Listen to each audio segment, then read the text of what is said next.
Vamos lá, queridos. O artigo 156, parágrafo 2º, inciso 1 da Constituição Federal, traz uma imunidade específica do ITBI. Diz que não incidirá o ITBI quando houver a transmissão de um bem imóvel para realização de capital, casos de incorporação, fusão, cisão ou extinção de pessoa jurídica, salvo se a atividade preponderante for a compra e venda, locação, arrendamento mercantil. Acompanhe comigo e eu já te explico melhor por meio de exemplo para você compreender. Veja, não incide sobre a transmissão de bens ou direitos incorporados ao patrimônio de pessoa jurídica em realização de capital, nem sobre a transmissão de bens ou direitos decorrentes de fusão, incorporação, cisão ou extinção de pessoa jurídica, salvo se, nesses casos, a atividade preponderante do adquirente for a compra e venda desses bens ou direitos, locação de bens imóveis ou arrendamento mercantil. Então, veja, imagine que eu queira ingressar em uma sociedade de cinema. E eu, então, pergunto aos sócios quanto seria para ingressar naquela sociedade. 200 mil. Quando eu falo, 200 mil, eu digo, olha, eu não tenho 200 mil em espécie, mas eu tenho uma casa que eu poderia entregar, a gente faria sede da nossa empresa. Ele disse, tudo bem.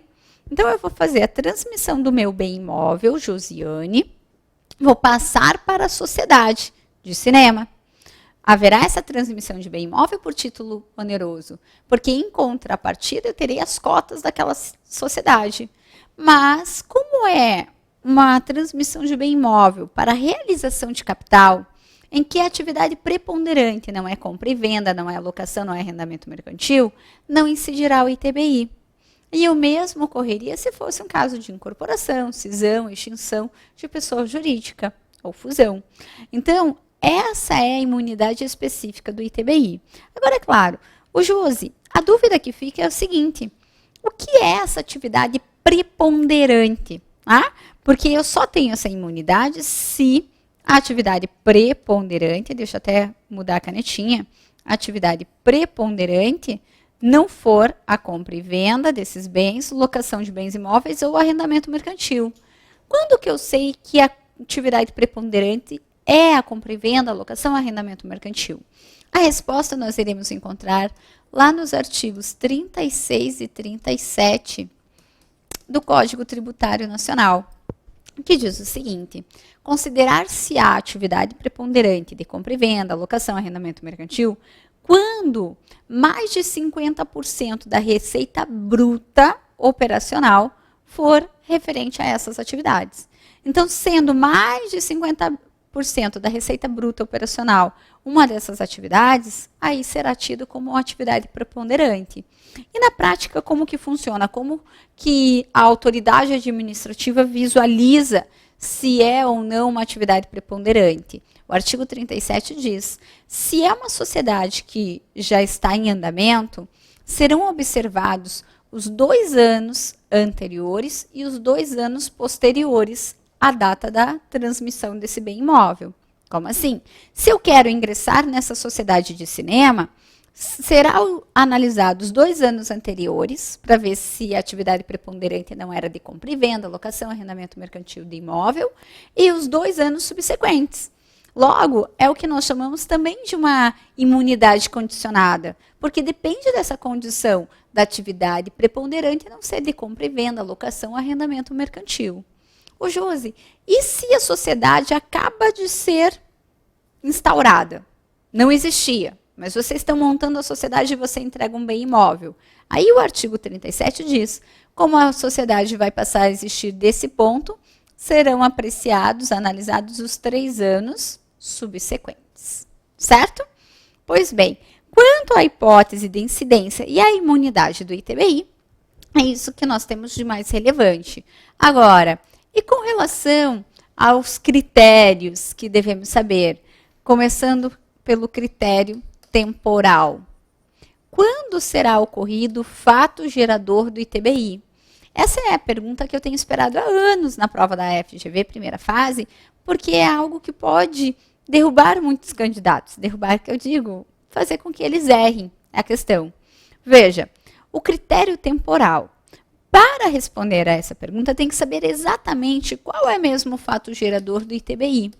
E é a transmissão de bem imóvel. Tá certo.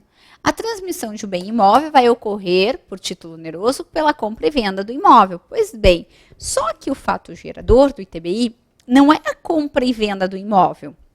O fato gerador é, na verdade, a transmissão.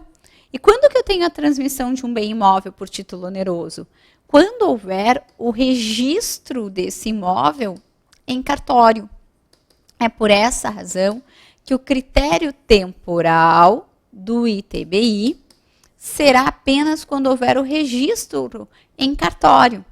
E é por isso também que o STJ compreende que não pode incidir o ITBI no mero contrato de promessa de compra e venda. Porque enquanto eu tenho só um contrato de promessa de compra e venda, ali não teve a transmissão do bem imóvel, o registro em cartório, passando aquela propriedade. Então, só pode incidir o ITBI quando houver essa transmissão de bem imóvel, quando houver o registro em cartório do bem imóvel, certo? Próximo critério é o critério espacial. O critério espacial no ITBI é extremamente tranquilo. Por quê? Porque será o município em que estiver localizado o bem imóvel. Então, não importa onde esteja localizado o vendedor, o comprador. O que importa é onde está localizado o bem imóvel. E já respondendo ao critério espacial, temos também a questão do critério pessoal. Quem é sujeito? Sujeito ativo e sujeito passivo. Sujeito ativo é aquele que tem o direito de receber o tributo. Então, será o município em que estiver o bem imóvel. E sujeito passivo é quem deve pagar o ITBI.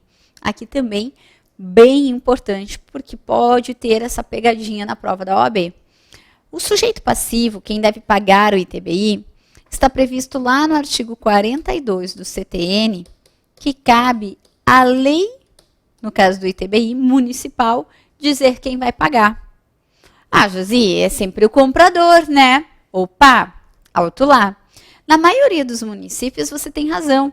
Na maioria dos municípios, a lei determinou que quem deve recolher o ITBI é o comprador. Mas não necessariamente é o comprador sempre o contribuinte do ITBI. Porque o CTN deixa a critério do legislador municipal. Cabe ao legislador municipal escolher quem ele quer que recolha o ITBI. Então, pode acontecer do seu município ter eleito como a pessoa que vai recolher o ITBI o vendedor do imóvel, em que pese na maioria dos municípios quem deve pagar o ITBI é o comprador. Mas, como eu te disse, isso depende do quê? Da escolha do legislador municipal, certo? Então, depende da escolha do legislador municipal quem vai pagar o ITBI. Na maioria das vezes, é o comprador do imóvel. Aqui no meu município, quem paga ITBI é quem compra o imóvel. E, por último, vamos de critério quantitativo. Quanto é que eu tenho que pagar de ITBI? Vamos lá. Quanto você tem que pagar? Para dizer quanto eu tenho que pagar de ITBI, eu tenho que fazer as duas dimensões, base de cálculo e alíquota. Pois bem, base de cálculo, cuidado também. A base de cálculo do ITBI é o valor venal do imóvel. Quanto vale o imóvel no mercado? Essa é a base de cálculo do ITBI. E às vezes as pessoas pensam que é quanto elas colocaram no contrato de compra e venda. Não. É sempre o valor venal do imóvel considerado para a base de cálculo do ITBI. E com relação à alíquota? A alíquota poderá variar de município para município, porque é um tributo municipal. Agora aqui há um destaque a ser feito. Nós temos uma súmula antiga do Supremo, mas que ainda não foi cancelada, portanto eu tenho que considerá-la para fins de prova da OAB, que é a súmula 656, que diz o seguinte: é inconstitucional as alíquotas progressivas do ITBI. Então, veja, é inconstitucional uma alíquota progressiva para o ITBI. Nós vimos no bloco passado que a maioria dos tributos são proporcionais, o ITBI é proporcional. Eu disse que apenas 4 tributos são progressivos, que são IPTU, ITR, IR e ITCMD. E o ITBI, eu tenho uma súmula para ele para dizer, é inconstitucional as alíquotas progressivas para o ITBI. Então, guarde com certo carinho. A prova da FGV em primeira fase em tributário tem cobrado muitas súmulas. Talvez seja essa uma súmula bem importante para a nossa prova. Agora sim, fechamos a análise do ITBI e passaremos para o ISS. O ISS é o último imposto municipal que iremos estudar. E para falarmos sobre ele, vamos lá, base legal. Eu tenho o artigo 156, inciso 3 da nossa Constituição Federal e a Lei Complementar 116 de 2003. Pronto, esse é o ISS. Agora, e o fato gerador? O que foi eleito pelo nosso legislador para que haja incidência do ISS? Já sei, Josi, incide sobre serviços. O nome do imposto é esse, Imposto sobre Serviços de Qualquer Natureza. Mas a Constituição Federal, ela detalha um pouquinho melhor essa hipótese de incidência. Logo no artigo 156, inciso 3 da Constituição, diz o seguinte, o ISS incidirá, veja, primeiro, é claro, sobre serviços. Ele vai incidir sobre serviços. E serviços é, na verdade, uma obrigação de fazer. Em segundo lugar, a Constituição diz, mas tem que ser um serviço que não esteja na competência do ICMS. Então, o ISS vai incidir sobre serviços, mas observação, não pode estar na competência do ICMS. E tem, Josi? Tem, já te falo aí quais são os 2 serviços que já incide o ICMS, por isso não poderia incidir o ISS. Em terceiro lugar, o serviço para que tenha a incidência do ISS, ele tem que estar previsto em uma lei complementar, que é hoje a lei complementar do ISS, a lei complementar 116 de 2003. Pois bem, explicando claramente para vocês, para que você possa ter certeza se irá ou não incidir o ISS. Veja, vai incidir sobre serviços. Ok, primeiro de tudo, primeira análise é você saber, isso é um serviço? Ou seja, isso é uma obrigação de fazer? É isso que eu tenho que saber em primeiro lugar, certo? Aí, em segundo lugar, mas tem que ser um serviço que não esteja sujeito ao ICMS. Claro, porque se já estiver na incidência do ICMS, não pode incidir o ISS. E quais são os 2 únicos serviços em que já incide o ICMS, portanto, não poderá incidir o ISS?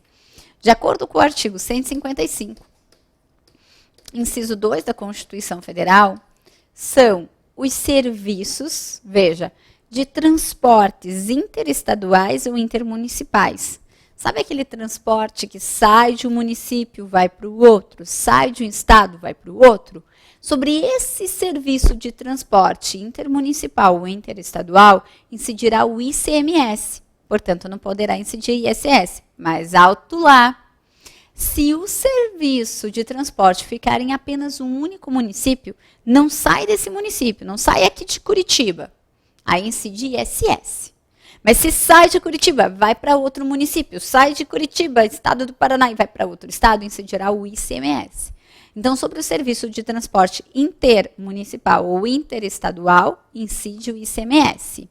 E o segundo serviço, em que já incide o ICMS, portanto, não pode incidir o ISS, é, na verdade, o serviço de comunicação. No serviço de comunicação, não incide ISS, porque já incide o ICMS. Tirando esses 2 serviços de incidência do ICMS, os demais serviços poderão ter a incidência do ISS, mas desde que haja, veja, a previsão em lei complementar. Aí o que acontece?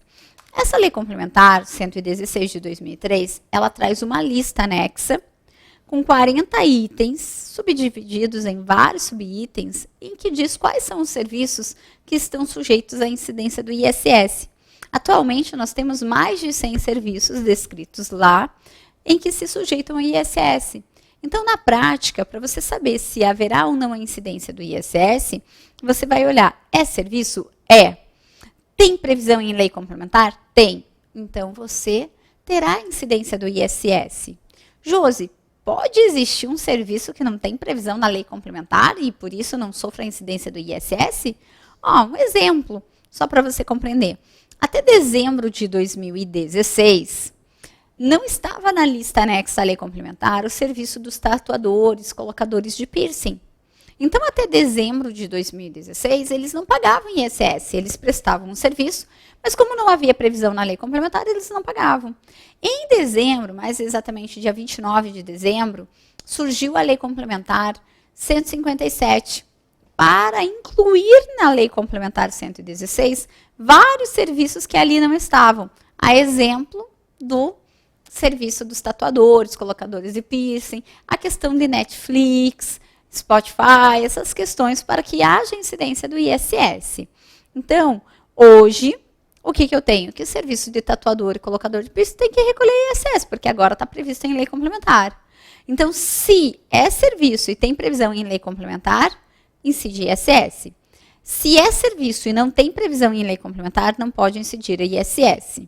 E pode acontecer de termos a previsão na lei complementar e não ser serviço. E aí? E aí não pode incidir ISS. É o que aconteceu e que o Supremo teve que julgar, e foi motivo de publicar, portanto, a súmula vinculante de número 31, quanto à locação de bens móveis. O que acontece? Em vários itens da lista anexa à lei complementar, nós temos que a locação de bens móveis sujeita-se à incidência do ISS. Mas o Supremo ele já se declarou para dizer que a locação de bens móveis não é uma obrigação de fazer, ou seja, não é serviço, é uma obrigação de dar. Toma, estou locando para você. E por essa razão, como não é serviço, em que pese estar na lista anexa, não pode sofrer a incidência do ISS.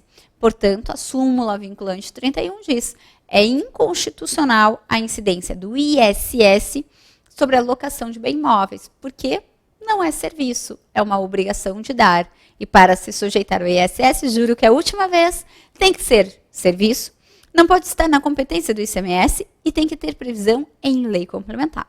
Certo? Quanto ao fato gerador, hipótese de incidência foi. Vamos lá.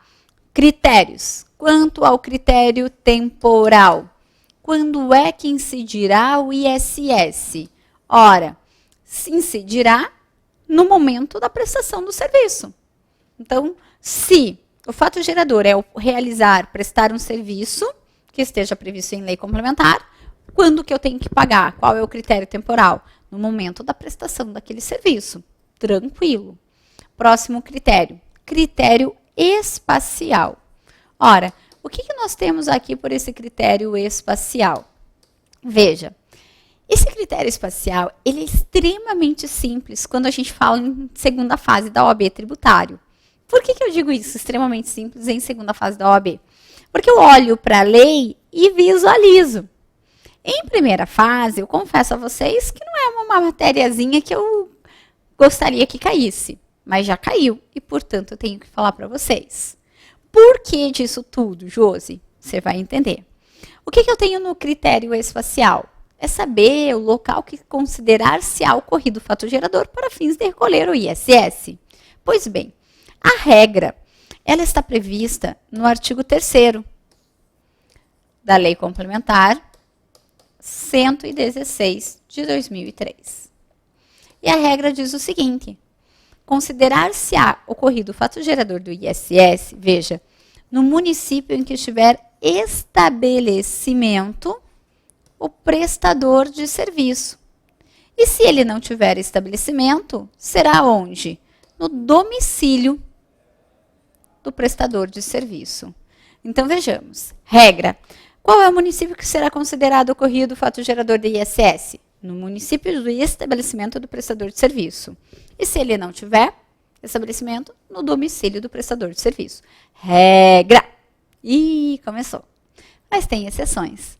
Na verdade, esse artigo 3º, ele traz 25 incisos que retratam as exceções do ISS. Ou seja, quando o ISS não será recolhido no município em que tem estabelecimento prestador de serviço. As exceções dizem, então, que naqueles casos de serviços ali prestados, que eu já vou falar quais são, o ISS deverá ser recolhido onde foi prestado o serviço. Volta e atenção. O que acontece quando eu falo de ISS?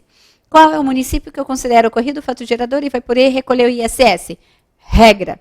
É o município em que estiver o estabelecimento do prestador de serviço. Ok. E se ele não tiver estabelecimento? No lugar do domicílio desse prestador de serviço, certo? Regra. Agora, tem exceção? Tem. Existem alguns serviços que são os mencionados pelo artigo 3º, nos 25 incisos, em que, uma vez prestados um daqueles serviços, será devido o ISS para o município em que foi prestado o serviço. A exemplo, a construção civil. A construção civil, que foi justamente o serviço cobrado em primeira fase, na terceira prova realizada pela FGV. A terceira prova que a FGV fez, ela diz, vou cobrar isso daqui. Que legal. Mas ainda bem que ela trouxe um exemplo que a gente sempre usa em sala, que é a construção civil. E ela perguntou, olha, qual é o município competente para recolher o ISS no caso de construção civil? Como construção civil está entre uma das exceções trazidas lá pelos 25 incisos do artigo 3º, então é devido a onde foi prestado o serviço, em caráter de exceção. E aí, por que eu não gosto muito quando vem em primeira fase? Porque em primeira fase, o que eu vou dizer para vocês? Olha, passem os olhos lá naqueles 25 incisos, né? Se você tiver um pouquinho de vontade, assim, tá sem sono, dê uma lida no artigo 3º, os 25 incisos, porque se vier um serviço exceção, você vai se lembrar e vai dizer, como esse serviço é exceção, será devido o ISS no local da prestação do serviço. E em segunda fase, quando vem, é aquela questão dada, sabe? Dada, eu quero dar um presente, eu quero que todo mundo passe. E aí, quando vem, basta o candidato fazer isso aqui. Leu a questão, serviço de construção civil, vai para o artigo 3º da Lei Complementar 116 e vê lá, opa, tá aqui, exceção. Se é exceção, então é devido no local da prestação do serviço. E fica muito fácil, graças a Deus já veio 3 vezes uma pergunta dessa em segunda fase. Estou dizendo, tributário na segunda fase é fácil, né? Mas em primeira fase tem esse probleminha. E para você compreender bem o que eu te falei, imagine, que eu tenho o meu estabelecimento de prestação de serviço, aonde? Aqui em Curitiba. Mas eu fui contratada para prestar serviço. Que serviço? Demolição. Demolição. Fui contratada para prestar em São Paulo. E aí a pergunta que eu te faço é, quem é competente para ficar com ISS sobre esse serviço? Quem? Vai ser o município de Curitiba, onde está meu estabelecimento de prestação de serviço? Ou será o município de São Paulo, porque eu prestei essa demolição lá em São Paulo? E aí, para você responder isso, você vai dizer, calma, regra, o ISS é devido a onde tem estabelecimento do prestador de serviço. Pela regra, seria Curitiba. Mas será que a demolição é uma exceção? E te digo, O artigo 3º, inciso 4, da Lei Complementar 116 de 2003 diz, demolição é exceção. Logo, por ser exceção, eu teria que recolher o ISS em São Paulo, onde foi prestado esse serviço, só porque é um serviço exceção. Ok? Tranquilo? Pois muito bem. Quanto ao critério espacial, resolvido. E aí, se eu resolver o critério espacial, já resolvi o critério pessoal, referente ao sujeito ativo. O sujeito ativo coincide, geralmente, com o critério espacial, e aqui realmente coincidiu. Quem vai recolher? Via de regra, o município em que estiver o estabelecimento do prestador de serviço.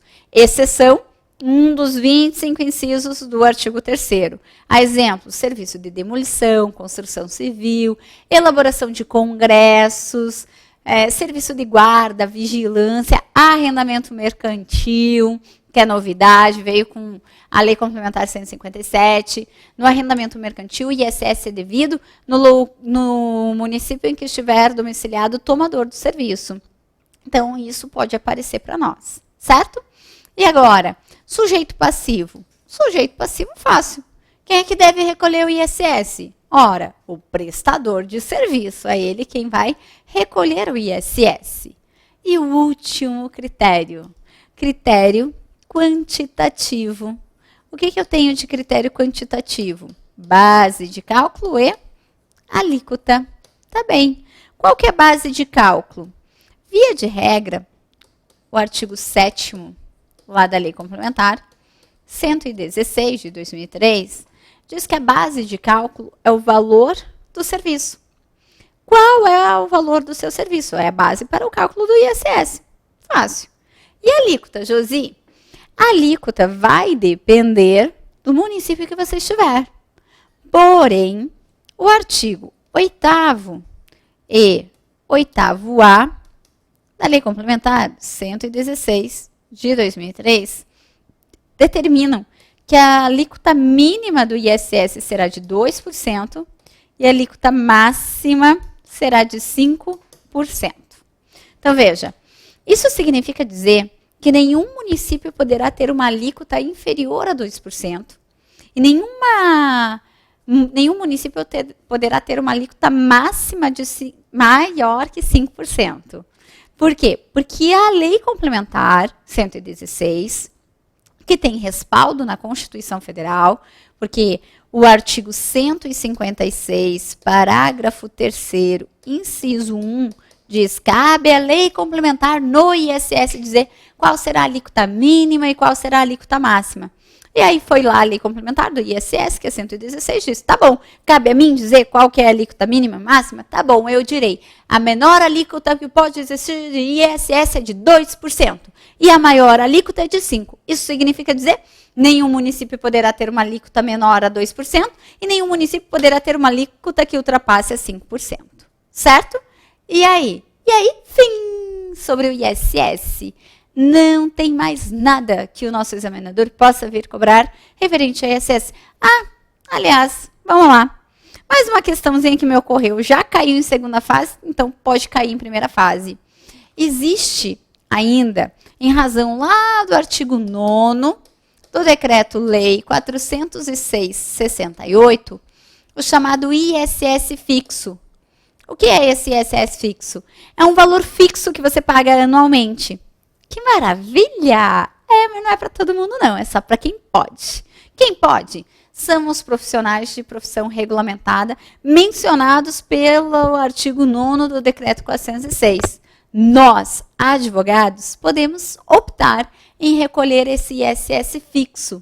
Nós, advogados, olha que maravilha, nós não precisamos pagar, exemplo, 5% sobre o valor da prestação do nosso serviço. Não precisa? Não. Nós, advogados, poderemos muito bem recolher apenas um valor fixo anualmente, independentemente do valor da prestação do nosso serviço.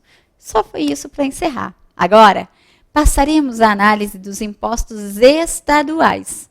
Para falarmos sobre os impostos estaduais, vamos separar artigo 155 da Constituição Federal.